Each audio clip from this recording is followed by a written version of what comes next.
Welcome to Wild. I'm your host, Robin Lavasser. They say our biggest fear is not that we are inadequate. It's being powerful beyond measure. In this podcast, I will share how to break through imaginary ceilings, lean into success, discovering your purpose, and understanding how to create the business and life of your dreams. From failures to triumphs and all the tactics in between, let's jump into the wild arena together. Welcome back to Wild with Robin Lavasser. I want to talk about the set today. I've talked about it before, but I want to go into detail into one of the categories. The set, for me, is a direct equivalent to how you ultimately earn money in whatever craft that you are in. And I'm going to dive a little deep in this podcast around actual loan knowledge, because that's part of the set. I think you'll be able to take away some things that could apply to your craft specifically, but I'm going to get a little specific on some things because I think this is a true weak spot in lending in general. And honestly, on a soapbox a little bit, I think we have an obligation to our clients, to our real estate agents, and ultimately to ourselves to absolutely be a professional in this area. And a professional just have one attribute of what is needed to win. It focuses on all three and develops all three. And so what is the set? Let's start with that in the basics. The set is, one, the knowledge of the skill set, if you will, that you need in order to be a master of your craft. And that happens over time, right? The very first loan that I did as a processor, a little shaky, and then it got better over time the more files I touched, right? I was able to develop that. Becoming a driver, let's say that you drive and deliver and you're in a big truck, I guarantee you your first time driving it was a little wobblier, if you will, and a little shakier than your 100th time driving. No different in loans. The first one you touch versus, 100 loans later, you're a little different in how you tackle things. Now, yes, you can be faster on the system and on the keyboard and all of those things. I'm not talking about just that. I'm talking about learning as you go, right? Hands-on knowledge and development happens every single day of our lives if we treat it that way, if we treat ourselves like we are a student of our own craft. And as you grow and expand in the set in general, you have knowledge, if you will, of whatever skill set you need. In addition to that, another piece to the set in our world is sales. So sales is how you acquire clients, how you get people to then use your knowledge skill set, right? A dentist with no patience doesn't do any good because they have to have patience to work on the teeth. A loan officer with no loans, but tons of knowledge doesn't do any good, right? So knowledge is not powerful unless it's implemented. That is part of the set. And the very last piece is leadership development, because you can't leverage time and grow without more help. At some point, you're at capacity. And so you have to develop a capacity skill set,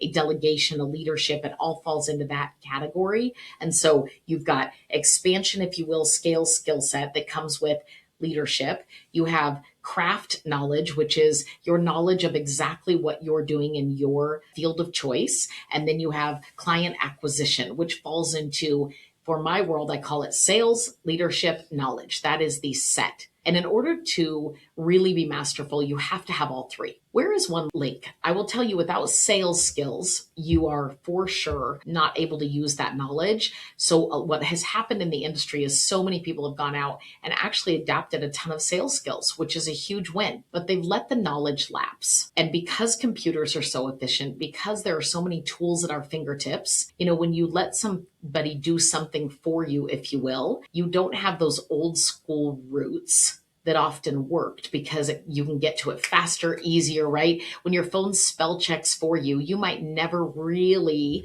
recognize that you're a bad speller because there are so many tools that can make that easier for you. And we don't spell while we talk, right? It's only when we're writing or typing, and writing has become pretty archaic. So for the most part, you're always going to have something to correct you. I think the world could potentially be full of bad spelling in the future for people that are actually writing something down because we're simply not retaining. It's no different in loans. When the computer will do so much for you, when you can leverage different tools out there to take care of things, you yourself might not have the communication and the ability to give the client something that's customized to them because you really don't know where to go with questions to ask, things to review, things to dig in, to be able to strategize the very best loan. And I'll give you a couple examples. I've heard from multiple loan officers and many that I get to lead, gosh, this borrower is just a shopper. They are shopping. And when you think about differentiation, one of the keys to differentiation is being able to differentiate yourself in the sea of sameness in our world, that the end result, meaning that the completion of the loan in basic terms, will happen if they are with me, ABC lender down the road, DCB lender, whatever it is down the road, multiple lenders online, they're all going to get the loan closed most likely. So what is the differentiation? Well, if people can work faster than you because of technology, and people can work cheaper than you because maybe they are paid less, or they're on a platform where it's an overseas call center, whatever the case, they can work for less. How do you then differentiate? And I will tell you the key to that is the knowledge skill set, because you're not just going to take orders. I talk a lot about that. You're not going to be an order taker. What you're actually going to do is you are going to be able to strategize with the clients. How do you do that? Well, you make the entire interaction with clients from lead all the way to closing solely focused on them, not you. Now, that doesn't mean take orders, because what clients come in with is a bit of knowledge to be dangerous, and they throw that out there, and we think serving them is immediately to take that and run. Hey, the clients want a payment of this. Very critical to understand what their payment range is. More important to understand the why behind it, and then use your own thought process, your own knowledge to potentially challenge if that payment in the monthly mortgage makes more sense than maybe paying off debt but going above their payment seal, but backfilling their budget with much less overall output because you had the knowledge. And so how would we do things like that? Well, when we're interested in somebody, we actually spend time being thorough around them. And when you've done enough of that, the right loan and strategy starts to stand out very glaringly, especially if you have a great knowledge skill set. What I find is that people skip these steps all the time because they make a narrative in their head that says, I want to be fast. I want to be efficient. I want to be likable. So I'm going to try to make it very easy, very smooth, very little invasiveness to the client.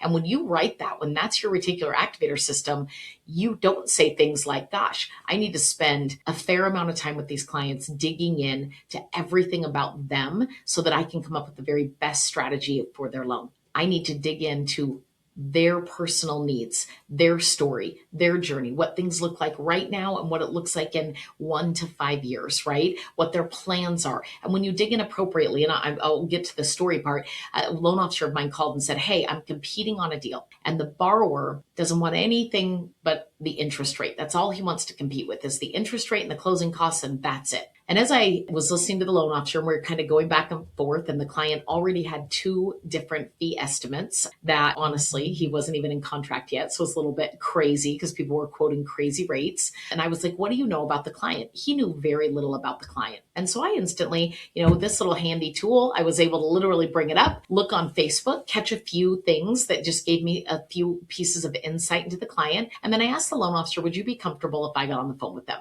When I got on the phone with the client, I started asking a few questions. And first of all, the easiest way to ask questions that you feel like could be potentially invasive is to compliment first. Basic tactic, compliment first. How do you compliment? You might say something like, and I'll make up the name of the client, I'll call him Matt. Hey, Matt. First of all, I took a look at your file, and I just want to say out loud that you've done a beautiful job with your finances. You've obviously got beautiful job stability, incredible credit, and a great down payment. Now, I'm making deposits, and I want you to be really clear on that. Compliments are deposits into somebody, and what they do is they take down fight or flight in the brain, and they allow for somebody to then say, gosh, I'm open to hearing what you have to say next, because what you just said put me in a warm, fuzzy spot. And then I might say, do you mind if I review a few things with you? Of course, the client says, yes, you've just paid me a lot of compliments. And I start to ask a lot of questions. And so I'll say, why are you guys making the move? Talk about that. Talk about the house that they're about to buy. We get into the details around the house. Do you feel like this is your forever home? Why or why not? Talk about that. And with each question that I'm asking, not yes or no questions, but tell me about that, which is one of my key phrases that I say. Tell me more about that.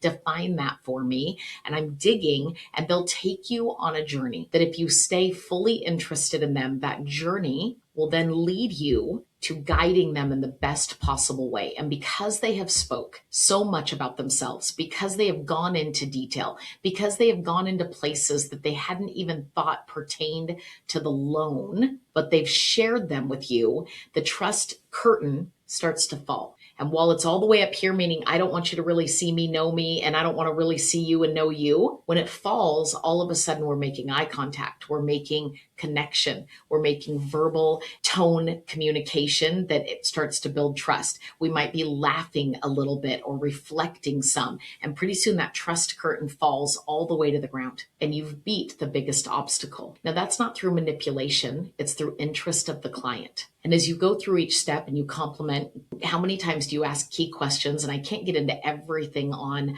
a podcast, but how many times do you ask questions like, let's go through your credit report. I paid you a great compliment on your score. I mean that sincerely. I generally will give some ethos, which is statistics, if you will, and backing, if you will, to what I'm saying. So I might say, you know, that I always know credit report stats, right? You know that this percentage of clients, I can't think of them off my head right now, but this percentage of clients has a score. This is the average score in America. You're this much higher. Do you know why that's important? They might not. So I give them the information on why credit score is important. The truth is most financing opportunities don't come with any reward over a 760. Most. However, being over a 760 gives you icing on the cake. And what icing on the cake does is when you go to maybe buy a house right after you bought a car, or buy a house right after you've applied for a, no interest credit card, or had to do something within your business to where you've had several credit pulls, or buy a house after you just got done charging up a credit card that you're about to pay off, but we hit it right at max balance.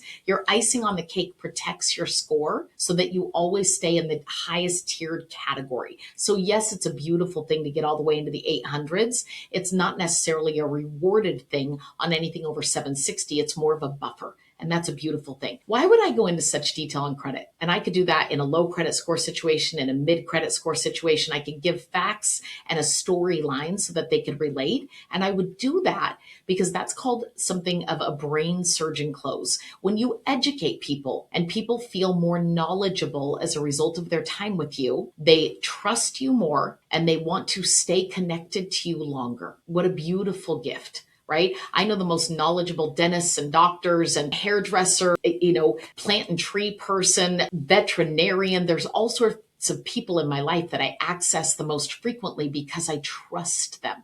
I trust their input. And they ask me questions that make me know that it's all about me instead of them selling something to me. What a big difference. What a big difference. So reviewing credit all the way. I challenge. I ask what interest rates are on average on each credit card. I ask how long they're going to keep their cars and is there going to be a need for future cars. We talk about the age of the kids and, make some references in there. We talk about the layout of the home and the neighborhoods. We talk about how many they're withholding on their pay stub currently and how much they pay or receive from the IRS in a refund every single year based on their filing status. We talk about it. Depending on age range and overall credit history and assets, you navigate this a little differently for each of them. But you would never know these things if you didn't constantly develop your knowledge skill set. And knowledge isn't just boop, boop, boop. I put it in the computer. I got a DU or an LP approval. If you're in the loan world, you know what that is. Boop, boop, boop. I gave them the payment they technically asked for and the cash to close is right in there. And I closed the loan on time. That puts you in the sea of sameness that will ultimately always get beat by interest rate or closing costs or speed or overall tech and the ease of use. And those aren't things that require a great human connection. So where you ultimately will win is the very best in human connection. You have to expand your knowledge skill set. Otherwise, you're just a really nice person.